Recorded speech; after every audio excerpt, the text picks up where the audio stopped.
welcome to another episode of the Choose Strong podcast. I am your host, Sally McRae. Thank you so much for joining me. I'm imagining you running, hiking, lifting weights. You're in your kitchen, you're driving along, you're on a bike, whatever it is that you're doing, you decided to choose this podcast right now. And so I want to say thank you. It really means a lot to me that you listen. Every download means a lot to us. Now, we don't have any sponsors for this podcast. We have chosen not to accept sponsors right now because we love that you can listen without the commercials. But if you'd like to support our podcast, please click the link either in my bio on Instagram or right here in the show notes and download the Sally McRae Strength app. That is the best way to support us. We really love the app because it's where we create community. So we have thousands of people in our Facebook page that are connected with the app. You'll find a lot of encouragement there, laughter, ideas, connections, friendship. I mean, it's a really, really cool community. Our tagline is strong mind, strong body, strong love. And so I always say it's the strongest community around. So if you're already in there, thank you so much for being a part of it. It's brought a lot of joy to our lives. If you are curious about the app, there's a lot in there. There's hundreds of workouts. There is follow along programs. There's stuff on mindset. There's race training. There's running and strength training programs, mobility, stretching, all of that good stuff. So I encourage you to check it out. If you want, you can also just test it out for a week for free. So no strings attached. But if you do sign up, you can sign up for a year for $99, which basically breaks down to about $8.50 a month. Or you can choose to sign up for $14.99 a month, but there's no contract, so you can cancel at any time. But I'll tell you what, it's like having a coach in your pocket. So if you're looking for ways to stay motivated, or maybe you just want to spice up your workout routine, and this truly is for people of all levels. And when I write my workouts, and these are my own customized workouts, I usually, especially for the running stuff, the run and strength programs, there's a beginner, intermediate, and advanced level for everyone, and you can always modify. So check that out. And again, thank you so much if you're already a part of it. Now, today's episode I'm really excited about because I asked you to send me your questions. Now, Eddie did a post on the Choose Strong podcast Instagram account. I did one on my Instagram account at Yellow Runner, and we got hundreds of questions. They were sent in emails, through messages, in the comments. So thank you so much for responding. We chose a handful of them. We will continue to do this. I hope that the questions that I picked today will not only be helpful to you, but hopefully you'll find some inspiration too and some encouragement. And that really is my goal every time that you listen to a Choose Strong podcast, that there's a takeaway for you and that you just feel strengthened after you listen to an episode. So let's go ahead and dive in. This first question is a combo of two questions put together. It says, did you feel frustrations as a mom when your kids were little and you had to train for races? Did you have difficulties physically and mentally because of it? And then part two of that question, how did you find the time to train? I feel guilty, then too tired, and then I'm wiped out mentally. So how do you do it all? So before I dive into the meat of those questions, I do just want to share, especially for my newer listeners, that what I do currently, I do juggle several things. I love this question because I have been working in some capacity since I was a young girl, sometimes having 2 to 3 jobs. Now I've been a professional runner for almost a decade now. I could very well just do that, and our family is supported on that, but I love doing what I do. I love to create. I love community.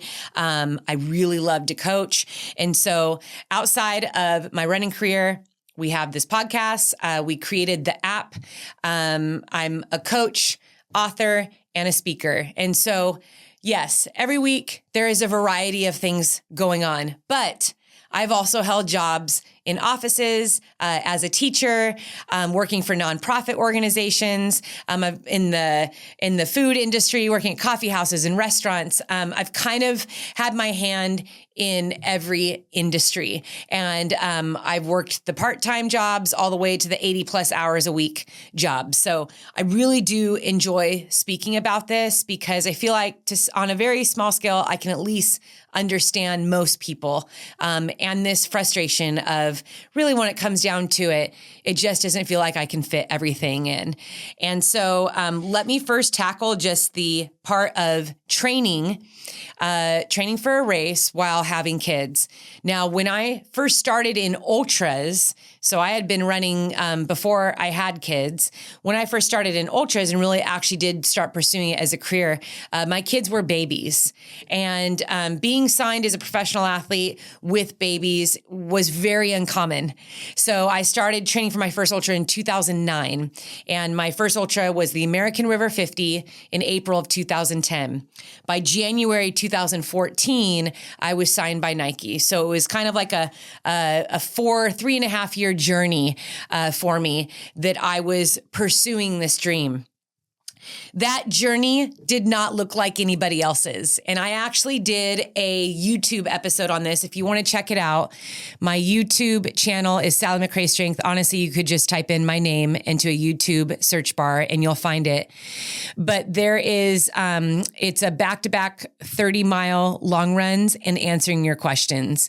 It's part of the 200-mile training series that's on there. And I go over extensively this question, but I'm going to summarize it for you here.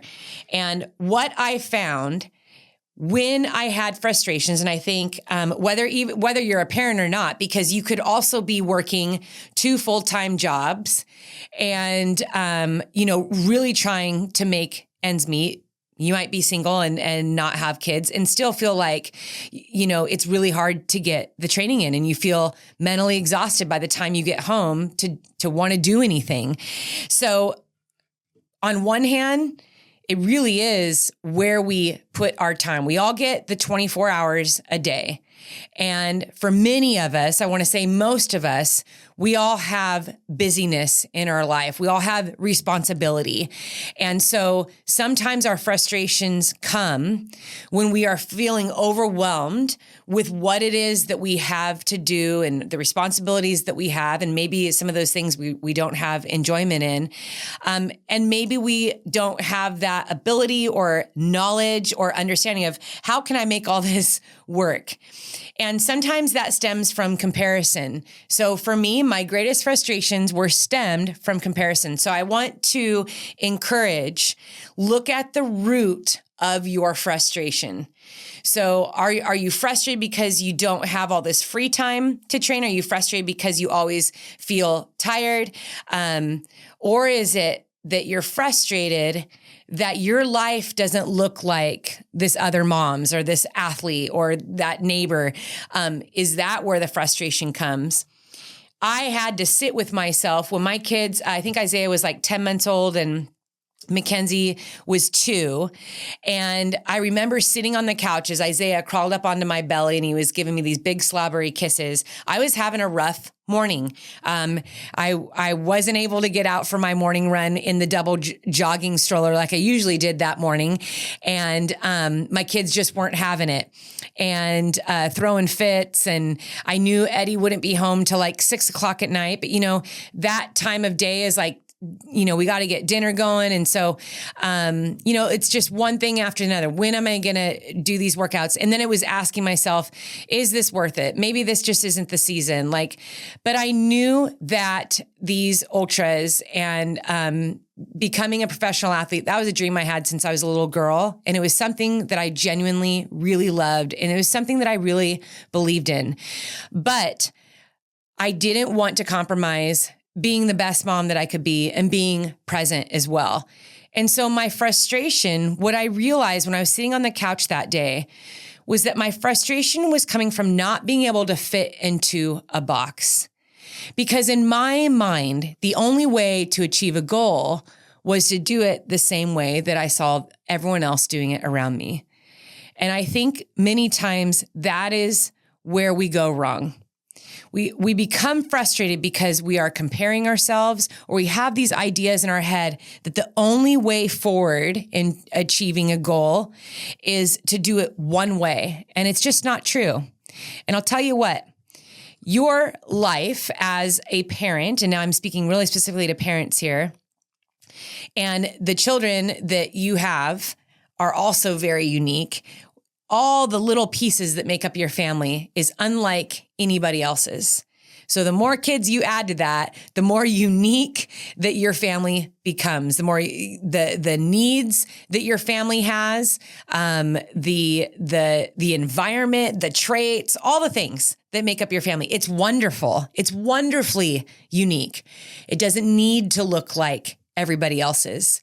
So what I decided that morning, right then and there, was that I was going to relinquish a structured training plan. And I'll tell you what, outside of the few times that I've had running coaches, that is pretty much how I have trained in my career.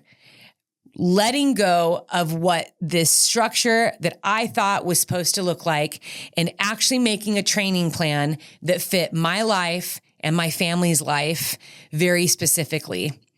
So was it ideal? Was it perfect? Did science back it up? No, probably not. But I'll tell you what, it did allow me to keep on working toward a dream. And I've always believed that something is better than nothing. Showing up each day and giving the best with what you have at any given day, it trains your mind. It trains your mind that no matter the circumstance, I'm going to work toward this. Now, for whatever reason, we tend to beat ourselves up because we think, well, if I have on my calendar, coach says I need to do 8 miles and I can't do 8 miles, I'm a failure. And I just can't make this work. And it's so frustrating because I can't get in that 8 miles and I need to do it all at once and it needs to be this way. And there's this box we're trying to fit into. And when our day doesn't allow it, we start to look at the reasons why. And sometimes we think, well, it's because I'm a parent or because I have this job. Well, for me, I didn't want, obviously, I don't think any of us want to. We don't want to make our kids the reason as to why we can't do something. For me, I didn't want to be ruled by the training plan. So we can still love training. We can still love this idea of going after a race and a goal, but let it fit your life. Don't let it rule your life. And I really believe people are far more precious than finish lines and medals. And so I decided, even though my training plan is going to be kind of crazy, even though it might take me 3 runs to get in 8 miles, I'm going to do it. And was it perfect all those years? No. Did I have some weeks where my kids were sick and, the house was a mess? And yes, a lot. And what I was teaching myself was that no matter what, I'm going to do something. So maybe I had 6 miles planned. Well, that didn't work out because both kids had the flu. All right, I'm going to do a 20-minute workout video in my living room. And today when I go to bed at night, I'm going to remind myself it wasn't what I expected to be. It wasn't what I planned for, but it was the best that I could give.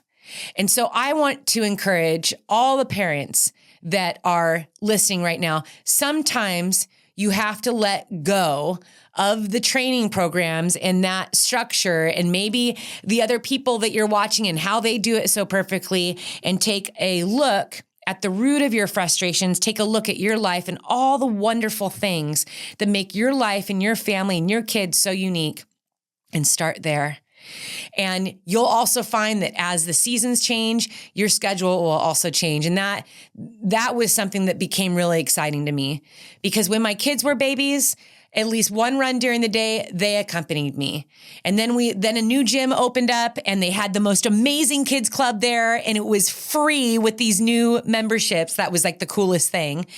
And so sometimes it worked that I could run on the treadmill while the kids played in the kids club. Sometimes if Eddie got home earlier, he'd be like, hey, go take an hour. I'll get dinner ready. Go have a run. And I'd run around the neighborhood. I mean, it was just getting creative. What's going to work for today? And sometimes you have to take things one day at a time, but create the life that you love. Look at all the things that you love. Look at how unique and wonderful your family is and try to make that work. Now, there's a lot of wonderful training programs out there. I have training programs in my app, and you can kind of get an idea for what a good structured training program looks like and say, all right, how much of this can I do? Do I need to break up these workouts? And yes, that's okay. I get that question a lot too. Can I break up a long run? Yes, you can. You will have top level coaches, of course, tell you no, the benefit and the science behind just continuing for 18 miles at a time. You need this kind of training benefit. Yeah, I agree with that too. But I would never tell someone that they can't train for a marathon right now because they can never get an 18-mile training run in.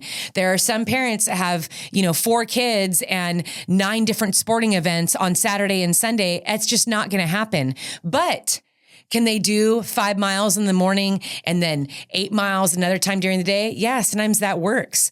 And so I always encourage that. You're still going to get great training benefit. You're still going to get fitter, and you're going to surprise yourself on race day. But guess what, parents? And then the seasons change. Then your kids go to school. Then your kids start to become more social. And I'll tell you what, once my kids were in full-time elementary school, I would drop them off at school. I'd go run up the top of Mount Baldy. I'd come back down before my kids got home from school. And I was there when they would come home from school and they're doing their homework. You just make the day and the season work as it comes. So yes, I feel you with the frustrations, but there has to come a time where you sit down, even if that's with a piece of paper and a pen, and you write down, where are my frustrations coming from? Where are they rooted? And then you look at all the wonderful things that make up your family and say, okay, how can I fit this in? Where can I fit it in? How can I include them? And give yourself grace as you move through that training program. All right. Moving on to the next. That's a great question. I feel like I could talk about that forever. What do you recommend for someone transitioning from road to trails? This is a wonderful question. I'll tell you what, trail running is one of the fastest growing sports in the world.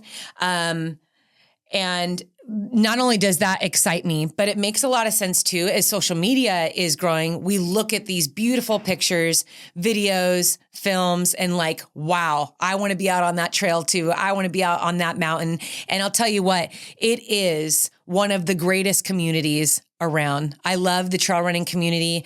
I like being out in the trails and on the mountains. Some of my best friends that I've ever met in my life have come by people I've met on the trails. So if you are looking to transition from the road to trails, what I have noticed over the years in coaching is that one of the reasons why people don't run on trails is because they're afraid. They have a lot of fears, a lot of apprehensions, and they also think it's like, dude, you got to be like a really good athlete to be able to like run up a mountain, all this. Here's a few things that I just want to share with you. First and foremost, the coolest thing about trail running is that no 2 trails are alike. How awesome is that? So unlike road running and like road marathons, you can pretty much, for the most part, train for the London Marathon right here in America. As, we're all running on the road. Yeah, you're going to get some changes of elevation. Like one road marathon might have a little bit more net downhill. One might have one big hill or a couple little hills. But for the most part, you're going to be cruising along on pavement. Now, with trail running, there are many different variables that go into a trail. So some trails might have altitude. Some might be really rocky and rooted. Other trails might just be wide Jeep roads that are smooth and flat with barely any elevation gain. Trail races are all over the world in some of the most beautiful places in the world.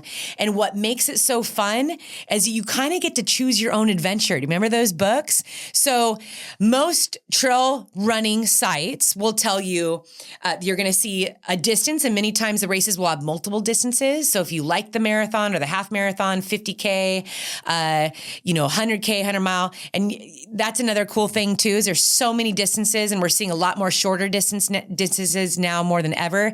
But on those websites, you're going to find how much elevation gain there is, if it's at altitude, how high it is.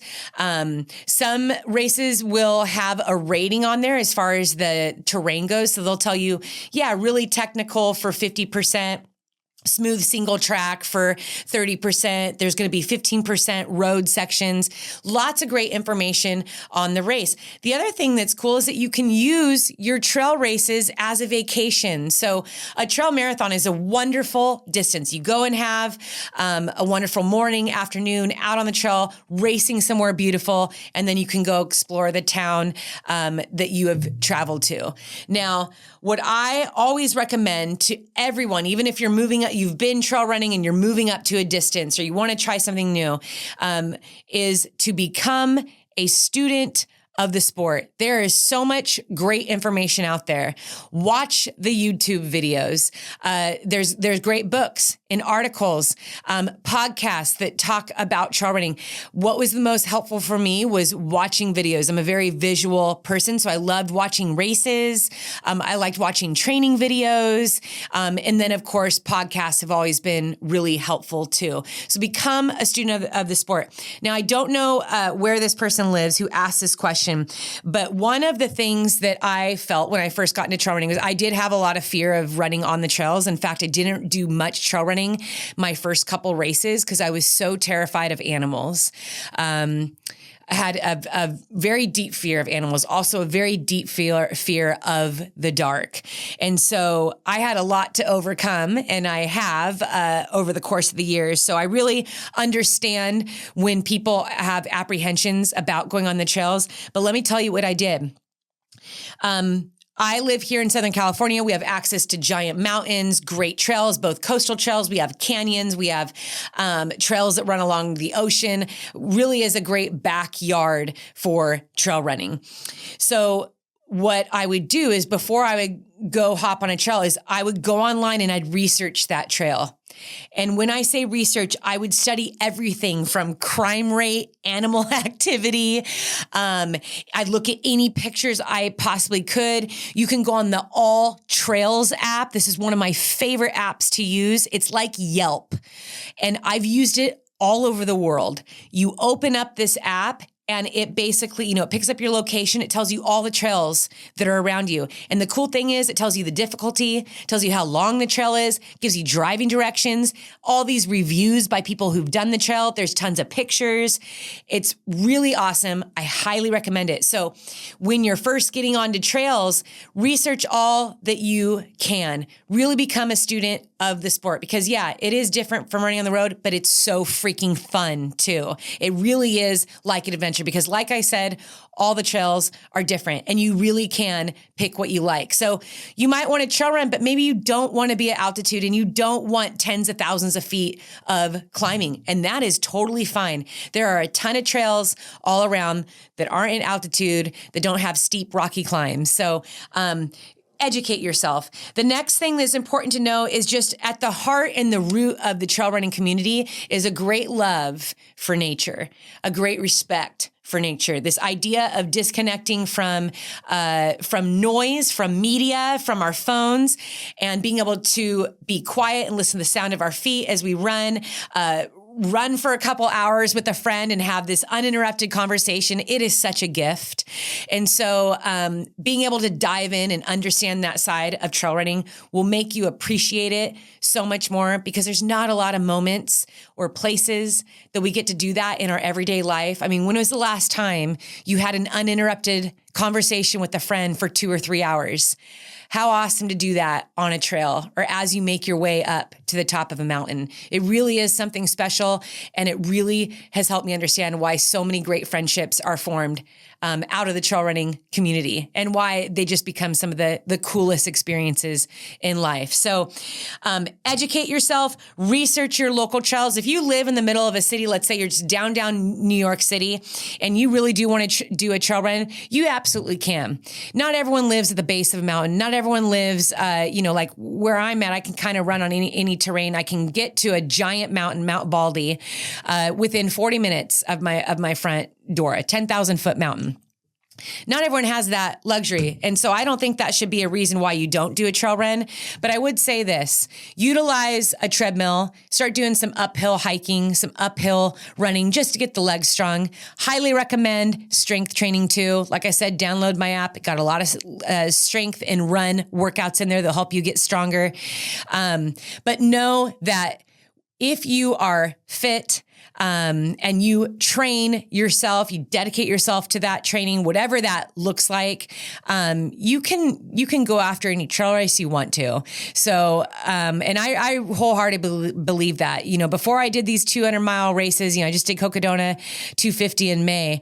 I was like, oh my gosh, like I'm going to run 250 miles. Like I can't imagine. It was almost double of what, I've ever done in the past, but I trained for it. And so, I researched that race till I was blue in the face. I watched every single video I could find on YouTube. I listened to every podcast. I researched Strava reports. Like I did my homework, and I'll tell you what, knowledge is very comforting.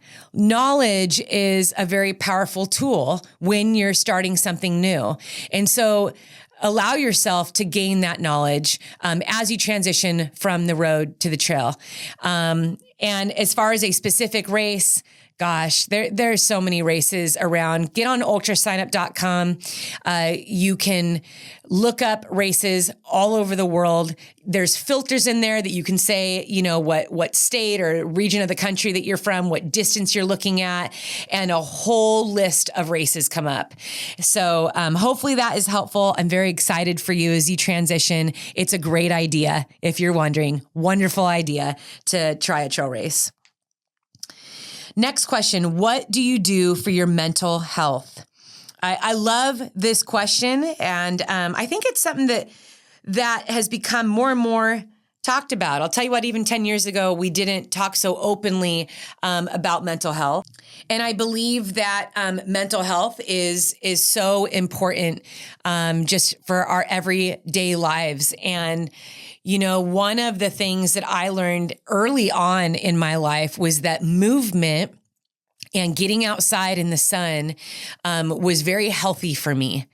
And, you'll look at research now that I'm older and I'm adult. I mean, there's a lot of research that backs this up. The effects of sunlight hitting your body, of oxygen, and what running outside or biking or walking or hiking, what that does for your total body health is so powerful.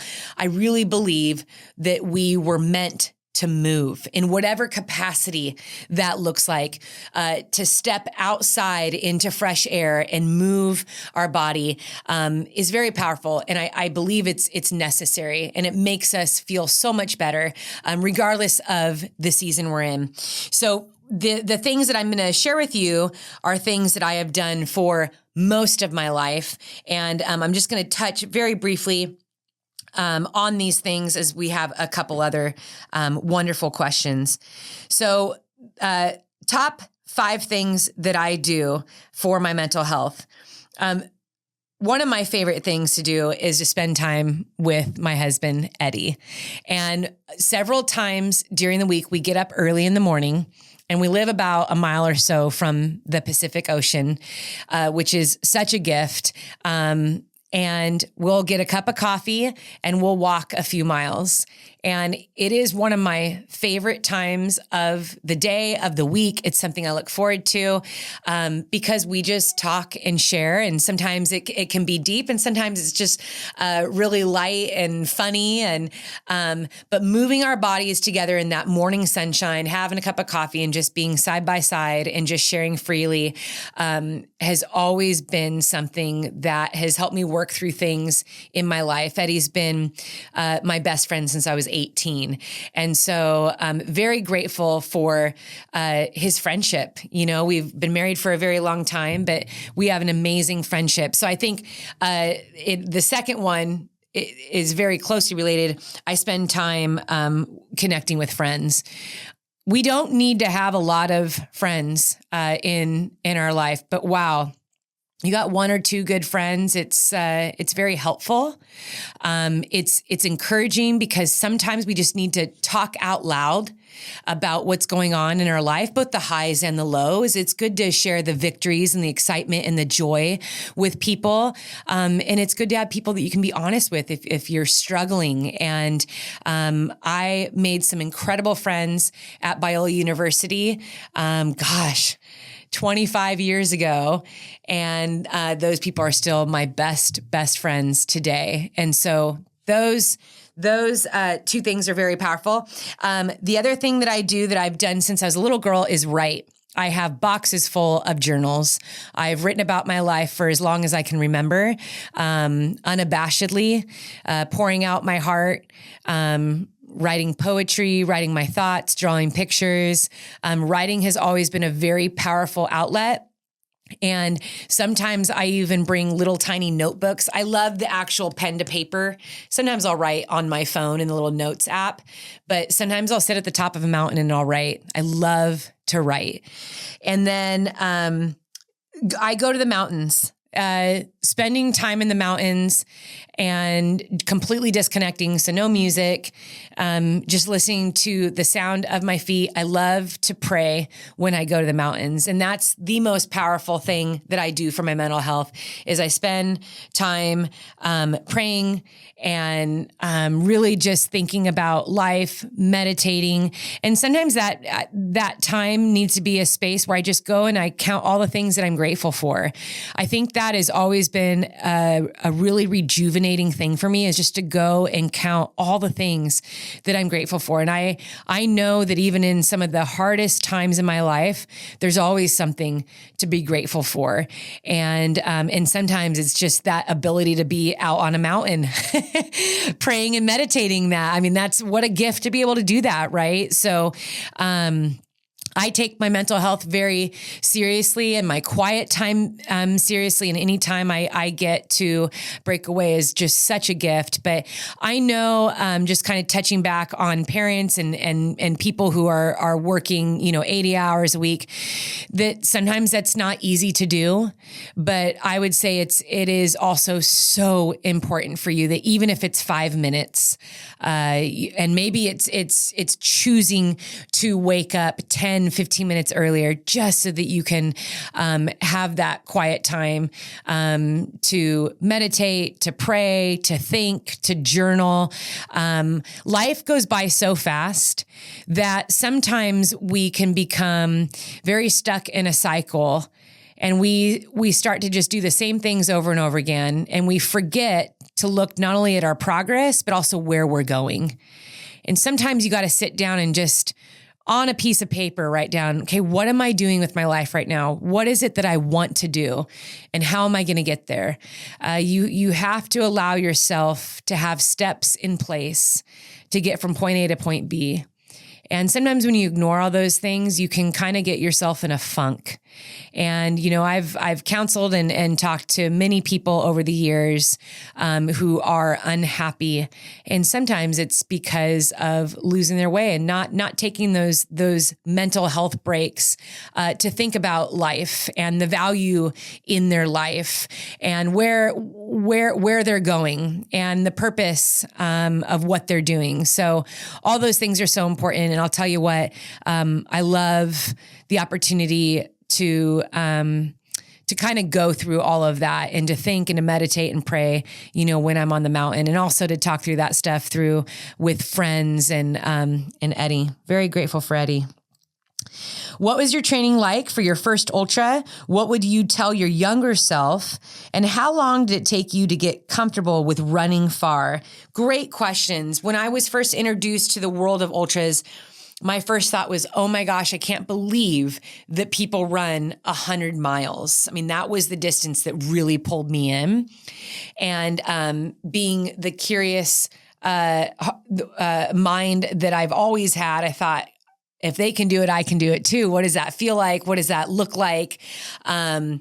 I've always just been so fascinated with the human body. So when I first started training for American River 50 in 2010 was when that race happened.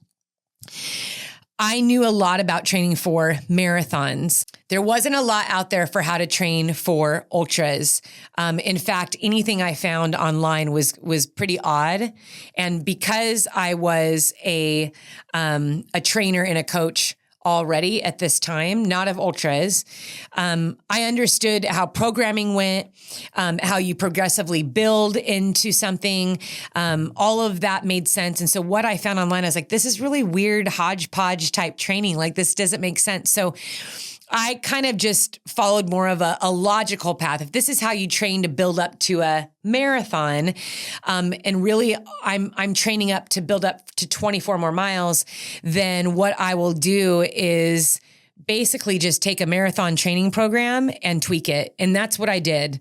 And I'll tell you what, it turned out to be a really great way to get myself incredibly fit. I was very fit. And without any experience running ultras, self-training myself, I ran that first 50 in 7 hours and 40 minutes. And I was just shy. At that time, you could get a golden ticket at American River 50 for Western States. So I had this crazy idea that I was going to run my first ultra and then qualify for Western States. So that was the goal. But I didn't know a lot about nutrition. And I think that was my greatest flaw. And so answering the second part of this question, what would you tell your younger self as you train for that first ultra, is every long run, practice your nutrition. One of the number one reasons why people do not reach their goals in an ultra race is because they don't get their nutrition right. You get your nutrition wrong, you could be vomiting or completely bonk, slow down significantly, which then causes you to miss the cutoffs. You can be pretty miserable if you don't get that nutrition down. And so I always encourage my athletes, every long run, I want you to kind of go into that race brain mode and practice nutrition. And there's a lot of great resources out there for practicing nutrition. But what I knew at the most elementary basis thing was like, okay, I need to get anywhere between 200 and 300 calories an hour. So what does that look like? I know I need to stay hydrated. I know I need electrolytes. And so practicing those basic things are really going to help you as you train for your first ultra. Now there's a lot of great training programs and plans out there that you can find on how to train for an ultra. I have a 50K 16-week program in my app. That's just free in the app when you sign up. So it's a follow along. And I'll tell you what, there has been wild success with it. People setting PRs, having very strong races, because there's also strength training along with it. But I'll tell you what, the initial way that I trained got me really fit. And so even if you don't have the resources, I always encourage people, just train in a way that you want to get your body fit. And if you've only ever trained for marathons, I'll tell you what, you're going to do a pretty good job in a 50K or a 50 miler, because at the end of the day, your long runs just need to be a little bit longer. You don't need to go on 50-mile long runs, but I think my longest one was 31 miles. And I only did that a couple times. I think I had a 28-mile long run.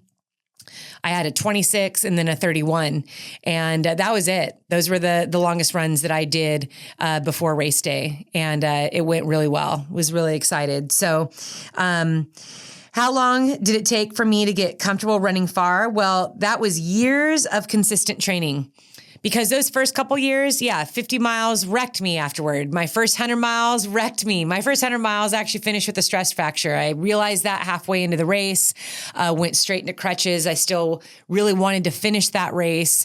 I don't recommend running on a stress fracture, but I had a lot of learning to do. But I'll tell you what, now that I've been in the sport for this long, 100 miles just hits differently than it used to. And it's amazing how our bodies adapt when you do anything consistently. And I'm not talking about, when I say consistently training, I think sometimes people confuse that with hard all the time. Consistent training is that you're showing up to do something every day. And sometimes you're showing up to simply recover. But I'll tell you what, as I got fitter and as the years went on, even my recoveries looked different. There's so much that happens the fitter and more consistent you are, and things start to feel easier. You start to recover faster. And so, it's really understanding a good training plan has recovery days, you have strength days, you have mobility days, you have your long runs, you have some intensity in there. It isn't hard hitting every single day, but if you're consistently taking care of your body, you're consistently doing something to make sure that you're strong, that you're mobile, and that you're enduring. Over the years, those longer distances, they don't feel as intimidating as they used to. Your body will adapt. The human body is so powerful, and it can endure far more than you think. And I really mean this to anyone. I don't know your age. I don't know what your fitness level is. And you might be listening to this thinking, I'm too old, or I'm too young, or I'm way out of shape, or I need to drop some weight. I'll tell you what, we all have a starting point. And it doesn't matter where in your life that you want to start, or if you are feeling down about how your body looks or feels, make your starting point and work from there. Because there isn't a right or wrong way to begin. It's whether or not you begin. And set your own personal goal for yourself. It doesn't need to look like anyone else's. It doesn't need to assimilate anyone else. But know that when you show up to consistently train for something, you commit and you have that discipline, things will change. You will get stronger. You will get fitter. I promise you, you will surprise yourself. All right, moving on. Strength training, the legs, pre or post run. I'll tell you what, almost every time I post something on Instagram, people ask me about how is it that you incorporate the strength training with the running. This one's very specific to the legs, and I'll tell you what. As a coach, when I begin training someone, I always first need to find out what their training age is and what they do for training. So if someone who's never lifted weights and wants to run and lift weights simultaneously, I'm going to coach them very differently from someone that has been lifting for a long time and running for a long time, because you've adapted and you can handle a lot more. The other thing I talk to the athlete about is their goals. What are your goals? What is the race you're training for? Are you training for a big mountain race with 30,000 feet of climbing over the course of 100K? Or are you training for a half marathon on the road? Well, your strength training program is going to look very different. Are you training to run the fastest half marathon or full marathon that you can on the road? Or are you training to run this 50-mile trail race and you just want to get to the finish line feeling as strong as you can? So your training needs to benefit and needs to assimilate your goals. So what's important is that you don't do what everyone else is doing, or that you don't just print up a plan and think this is the perfect plan for me. You need to keep you in mind. So here's how I have done strength training over the years. First and foremost, I started full body strength training when I was still in high school. And I was 15 or 16 years old, and I've never stopped lifting weights. So I can handle a lot more. I've built up the strength. I've built up the ability and the capacity to be able to handle the running and the strength training, because I've always done those two together. I did it as a soccer player, and then as I transitioned as a marathoner when I was 21, 22 years old. So over 20 years, I've been doing endurance running and the strength training. So that's going to be key for you, is how long have you been doing those things? Because I'll tell you what, if you go and you lift hard on those legs, you got a leg day, which that's another thing. Everyone's leg day looks different. Some people have a leg day that's just all body weight. Other people only use bands. Other people, it's all barbell work. Others, it's just dumbbell. Others, it's machine. So that's a whole nother topic too, is what is it that you're doing? How long is it? How many reps? Are you going really heavy, or are you doing high volume? Getting back to it, I guess I could probably spend a whole podcast on this, and maybe I should. I have trained in every possible way. So I have spent years flip-flopping the two. And because I train primarily to race in the mountains, I will do both in my training program. So one day a week, I might lift for 2 hours in the gym, really hit total body hard. And then I will eat something, protein shake, an omelet. I'll eat a big meal and I'll drive straight to the mountains and I'll go run in the mountains for 3 to 4 hours. That's a hard day. I'm tired.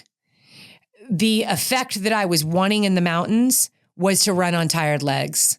The effect I was trying to assimilate was that here I am 50 miles into Ultra Trail du Mont Blanc, and I still have 18,000 feet of climbing. Do you think my legs are going to be tired in that race? Heck yeah. We don't get to choose where the mountains and the climbs are. And so I will then also have days where I will run, 20, 25 miles, solid run, maybe on hilly terrain. Then I'll go straight to the gym and I'll go train in the gym for 1 to 2 hours, full body weight training. And why do I do that? Well, because I know that I'm training my mind in the same way that I'm training my body. I don't get to choose where the climbs are in the mountains. Sometimes all the climbing's in the beginning. Sometimes the climbing's at the end, and sometimes it's all throughout. And so I know it sounds very unconventional, but I have to also say it's taken me years and years and years to build up to that. So if you just jump in and you want to do running and strength training together, there has to be a point of first building a base of respecting the patient, consistent work that goes in that as your body adapts. But also it needs to reflect your goals. If you are looking to run a PR, I would not do those things. So like if you want to run a PR like on the road, half marathon, full marathon, I would have a tempo run and then immediately follow it up with the leg day. And then the next 1 to 2 days is recovery work. So maybe the next day you're just like on the bike or you're swimming or you're just doing yoga or it's just full rest. Then the following day is easy run. And then that next day, so now you're on day 4, would then be maybe like a fartlek style or something else or your long run. Because the goal is to get fast and strong. So you want to preserve the run workouts. If you need to hit a certain pace and you're trying to push hard and fast, or you're doing like a mountain climb and you really want to get to the summit in a certain amount of time, set yourself up for success. Know that lifting weights right before is going to fatigue you. It's going to take away. And so training before you go out on the mountain or before that long run, you're doing a little bit more of mental training and teaching your body to run tired. And so if that's not the purpose that you want, then don't do that. Now, as you get into the longer distances, so if you're looking at 50 miles, 100 miles, you can experiment with this lifting before and after. But I would say only do it like a couple times a month. And then as your body starts to adapt, you can do it a little bit more. But for me, it's fun. I love it. I've been in the sport for so long and doing the two. It is really just a reflection of just years and years and years of building up to that. But when I first started doing it at the beginning of my trail running career, man, I was really tired. So I didn't do it as often as I do now. How do you keep good running form on long, slow runs? My hips, back, and knees ache. Now, there's a few things going on here. What I would recommend is anytime that you feel hips, back, knees ache, I first like to tackle the strength side of things. Strengthen your hips and your glutes. And it can be in some of the most basic exercises, using that resistance band, doing bridges, clams, sidestepping. Hips and glutes contribute to so many problems, not only in running form, but they are connected to so many running injuries. You will feel stronger, regardless of the pace that you're going, with stronger hips and glutes. Now, the other thing is that sometimes when we are running, especially slow, let's say we're doing that on a recovery day, and we're like, man, this just feels like I'm slogging along. I don't feel good. What I always encourage is to check your form. And there's a really quick thing that you can do. Get your torso nice and tall. have a slight lean at your ankles, not your waist, slight lean at your ankles, and make sure your feet are landing right below the center of your body mass. Sometimes those little tiny tweaks are what is going to help alleviate that pain in the hips and the lower back, because sometimes when our hips and our back are weak or we're running kind of awkwardly slow, we tend to sit back in our running form. And when you sit back, it can cause that extra pressure. The other side of it is when you're just overstriding. So you could still be running slow and still have like that overstride. And I don't know what your terrain is, but sometimes that can contribute to the low back and hip pain. So, and finally, you can also take a look at your shoes. Shoes are good for about 3 to 4 months now. And, the shock absorption can wear down on those things. So make sure that you check your shoes. All right, next question. On your long runs, is it all focus on pace, fuel, or do you think about life and to-do lists? Great question. Usually the question that comes in is, how do you not get bored on your long runs? I can't remember the last day in my life that I was bored. I don't have a brain that gets bored. So, there's a lot going on in my head when I'm running. 2 things that happen though. So, and I'd love to kind of just speak to you as the listener. If you feel like that you are on a medium long run or a long run and you're like kind of all over the place with your thoughts, or you actually are getting bored or you just kind of feel disengaged, this is a great way to add in some speed work. Fartlek style workouts are like my favorite because it helps me engage with what I'm doing. And fartlek style stuff, you can do like 10-second surges, 15-second surges, 20, 30 seconds a minute, however. But if you are doing some type of picking up the pace, running fast to the next tree or the next light post, you actually start to feel yourself really engaging with the run, and the run starts to go by much quicker because you're always looking forward to either the next recovery or the next time that you put in the work again. So, sometimes that is what I'm doing. In fact, my run this morning, it was 10 miles with 20 by 1 minute. And man, it went by so fast because I was always focusing on, okay, locking it in for 1 minute. I'm going to run nice and hard right here.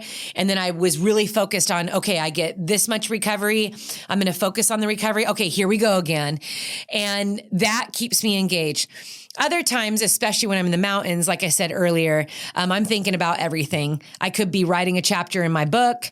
I could be praying for my kids. I could be working through a really hard thing in life at that moment, or just enjoying the beauty around me.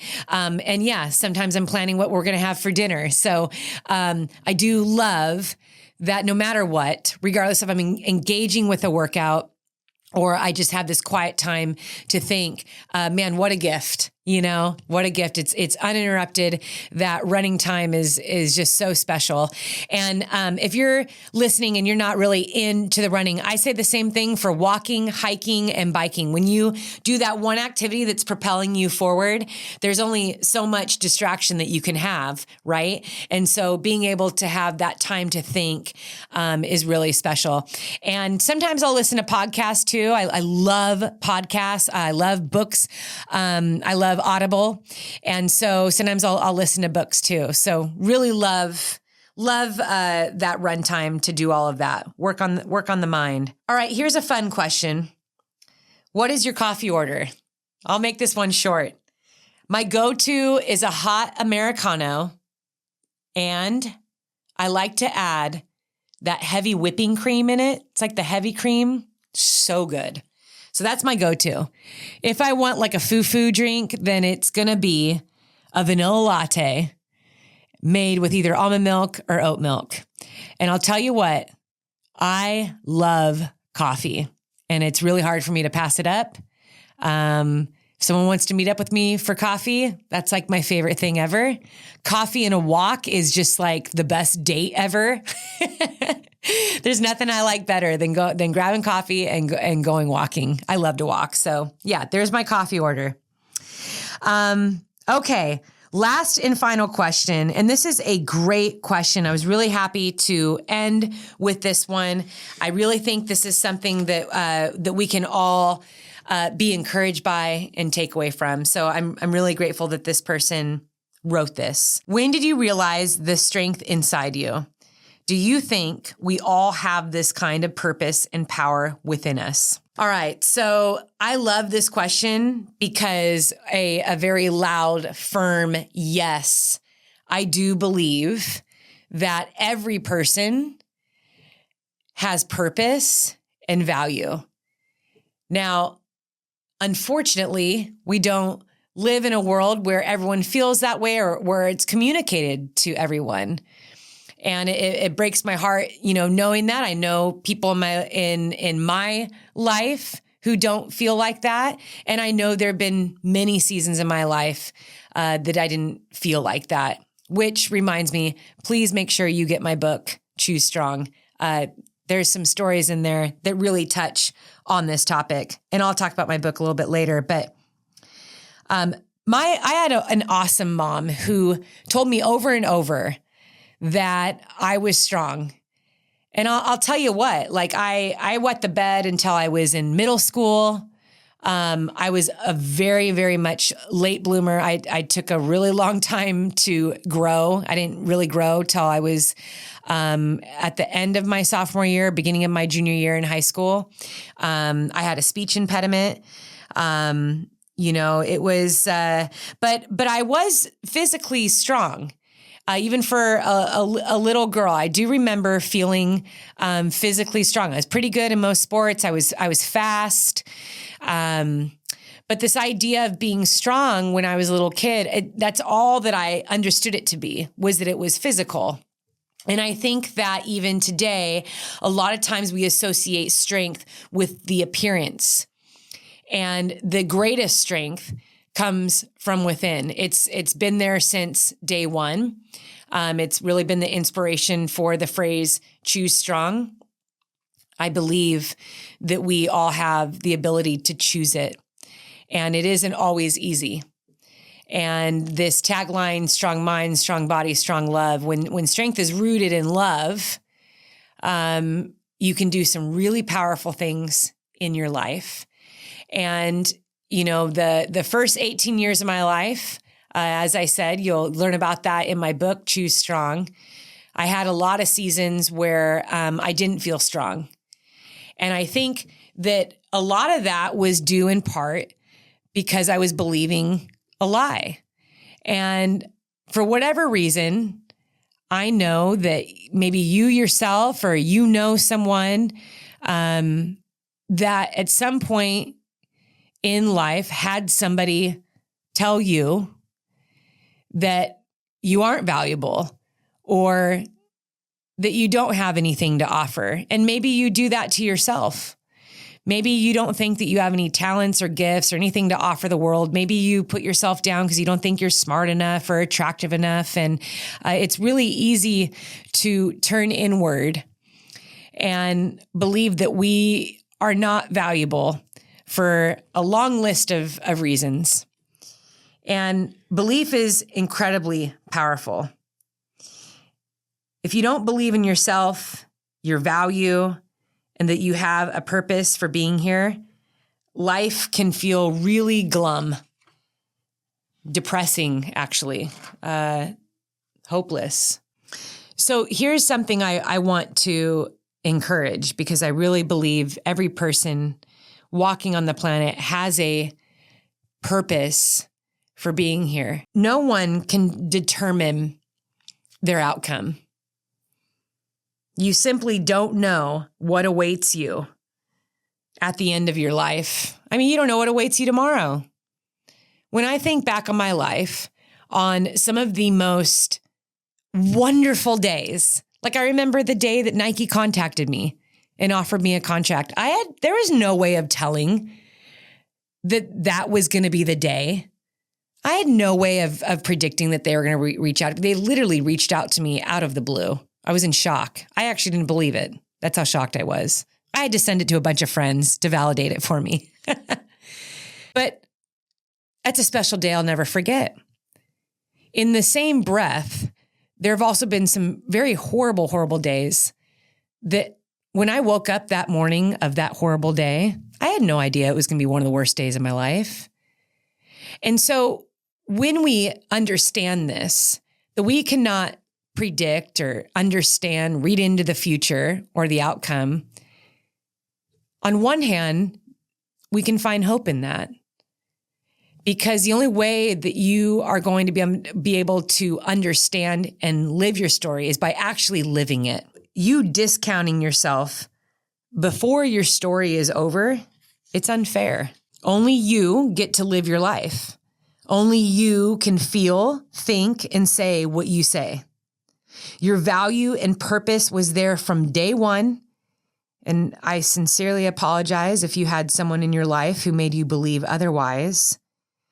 Your value is in your uniqueness. Never again will there be another you. So be bold to live your one life. And all the highs and lows, your failures, your triumphs, the frustrations, the elations, I really believe that you can be all that you were meant to be and to do that fearlessly. Yes, there is value, purpose, and strength in every single person. I don't think anyone is a mistake. I don't think anyone is better than someone else. Yeah, society tries to put value on people. And man, social media doesn't help, right? It's really easy to get caught up in the comparison game, into thinking, wow, that person's life is so amazing. That person is so attractive. They're so wealthy. They're so successful. Everything seems to be going right for them. But what happens when we just turn those screens off and we just sit with ourselves and we focus on the work, we focus on our path, we look in the mirror and we realize there's never going to be another me in all your uniqueness, everything that makes you unique, never again. How cool is that? So I want to encourage you to go write your story. You have to move forward every day to get to the next chapter. And I promise there's so much more ahead of you, so much more than you think. And the next time you question, is there purpose for my life? Is there value in my life? Am I strong? You just need to say, yes, there is. And sometimes you feel like you're kind of in a waiting room trying to figure that out. Keep waiting. Sometimes it's in the waiting where the most growth happens. And I really believe the best is yet to come, which reminds me, I will touch back on this. As I said earlier, I would love for you to get my book, Choose Strong. You can find it on Amazon, Barnes & Noble, and several other places online. You can just type it into any search bar, Choose Strong. And it's the first of 2 books in my memoir series. Now, this book took me almost 20 years to write. I wrote it all on my own. And I felt like it needed to come straight from me. It chronicles all the way up until I'm 18 years old, and some very powerful stories that ultimately have really made me into the woman that I'm at today. But a lot of these stories I haven't told before. And I really believe that the book will encourage you. Hopefully will inspire you to choose strong as well. And if anything, especially relating back to some of these questions, you know, I know sometimes when we're in rough places in our life, or we're kind of like, you know, waiting to find out what the next step is supposed to be, or waiting to find out, like, is this where I'm supposed to be? Or you're in a really like rough season and it feels like it's super long. I believe this book will be very encouraging to you, because I'll tell you what, the way my life started out, I would have never believed in a million years that I would be sitting here today. And I think those are the coolest stories. And I really believe that every person has an amazing story. Everyone. You might be saying, no, there's nothing great going on in my life. But I'll tell you what, you just don't know what is down the road. You don't know how your story is going to end. You got to go live it. You got to go keep writing those chapters. I want to say thank you to everyone who has supported the book. Of course, putting out the book. This is one of the biggest, most difficult, hardest projects I've ever done in my life. But for those of you that have already bought the book and have written a review on Amazon or Goodreads, I want to thank you from the bottom of my heart. The feedback has been overwhelmingly moving. I just can't express enough how grateful I am for the support there. And if you are on the fence about getting it, maybe you are not one to sit down and read like a book, page by page, it will be out on Audible in the next coming week. So I did go into the studio, which was way harder than I thought. I thought, oh my gosh, it's gonna be so easy because I podcast. No, it wasn't. We went into a professional studio and wow, if you don't pronounce a word perfectly, I learned how to pronounce things much better. Speed and cadence and tone and all of that. But yes, the book is done being recorded and it will be uploaded to Audible very soon. So you can also download it onto your Kindle as well. But go out, get the book. It's Choose Strong. Download my app. And thank you again for all your support. It means the world to me. And I hope that you have a wonderful rest of your week. And I hope that you keep choosing strong.